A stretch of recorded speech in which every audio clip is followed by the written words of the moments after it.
Welcome to an Aruna Ayurveda Ayur Yoga instructional video. An instructional video is not a complete class. It demonstrates asana techniques and their variations. So hit the pause button after each pose so that you can practice fully for at least 3 deep breaths or more in each pose. This Ayur Yoga practice is specifically for decreasing excess Pitta dosha, improving calmness, symptoms of Gerd and acid reflux, as well as general digestional balance. Our first pose is Vajrasana. In Vajrasana, release the pelvis so that the sitting bones are over the heels. Lift the sternum. Roll the shoulder blades down and back. Deepen your breath into the rib cage and the belly button. You'll sit in this pose, one of the best digestive poses for yoga, for 3 breaths or 3 minutes, which is ideal. After which, reaching forward to begin your moon salutation, which is a series of soft poses, not so much muscular engagement as sun salutation. When you come into Bhujaranga, be sure the creases of the elbows face forward if the arms are straightened and the wrists are under the shoulders. Squeeze the buttocks in towards each other, and if there's any pain or discomfort for the back, bend the elbows in this pose.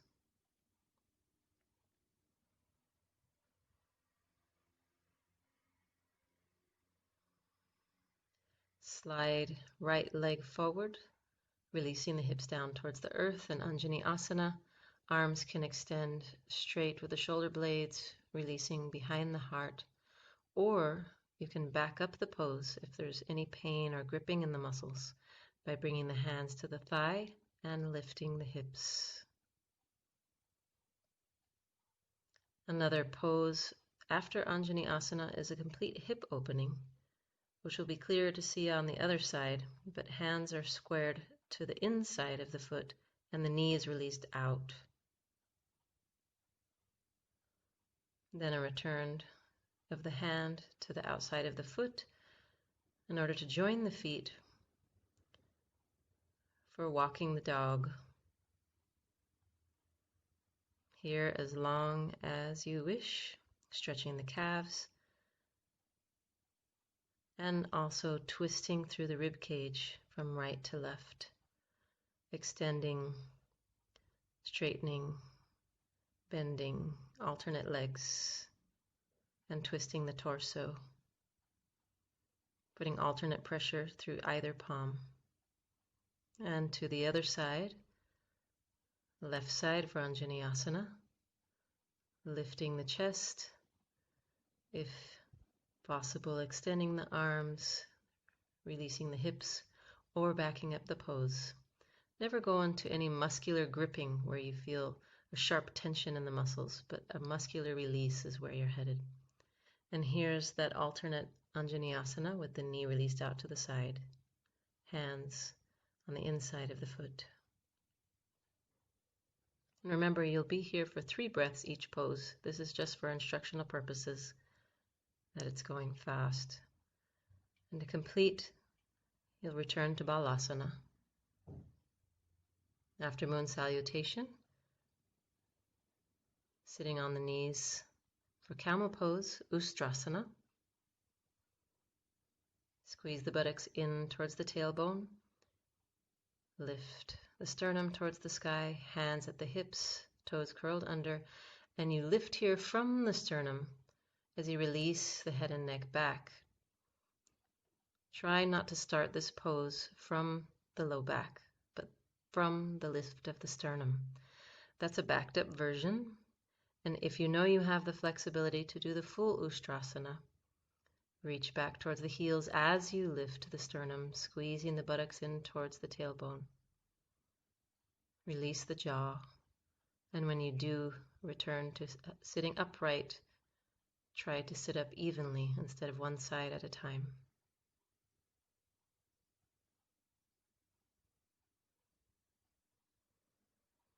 Next is bow pose or Dhanurasana.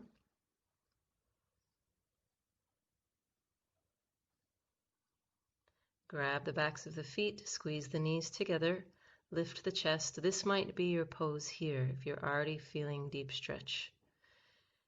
If you're able to open the muscles more, lift the chest, squeeze the knees together, and press the backs of your feet into your hands.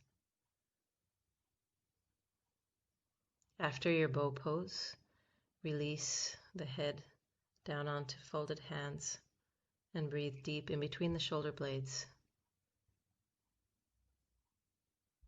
After a few breaths, you can move into your next pose, locust or Shalabhasana. Here, use the strength of the spine, either with hands at your sides or arms extended behind you, squeezing the buttocks in towards the tailbone and lifting the chest. And after that, again resting forehead on hands, taking some deep breaths into the belly.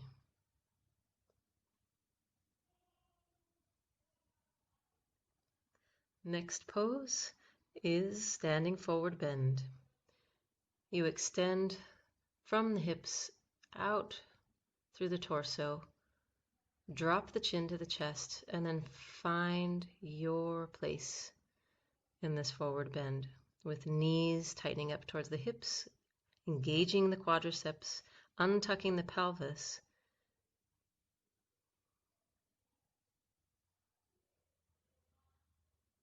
Hands can be anywhere from the thighs down to the ankles.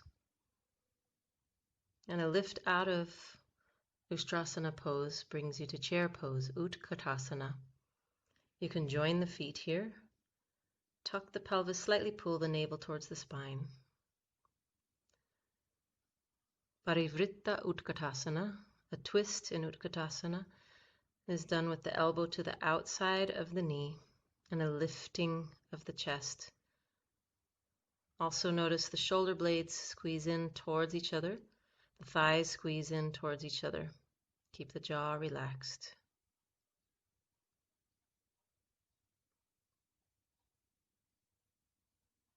You can extend the arms to increase the twist or not. From here, Utthita Parshvottanasana, side angle pose. There's a lining up of the heel in the front to the heel in the back, a straightening out through the outside of the back leg. Extend one arm open over in one straight line from your ankle up through your mid-body, out through your arm.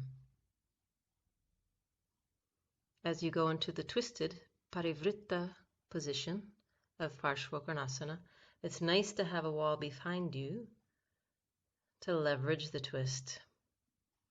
Palms at the wall. You can also extend one hand down if you have the openness in your muscles to do so. To the other side. Keep awareness of shoulder blades coming in towards each other, a lift of the sternum. Your bent front knee is over the ankle in both poses. As you come into the twisted version, again, palms can be at the wall to assist, but be sure you continue to push back through the back heel and straighten through the back leg.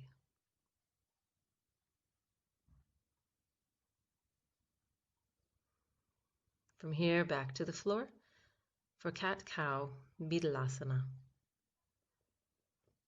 Take a deep breath in, exhale as you arch the spine and pull the chin to the chest, then inhale as you untuck the pelvis. Each time a little bit deeper, being sure to have the wrists underneath the shoulders, the knees underneath the hips, sliding the heart forward to open, arching and pressing the palms into your mat.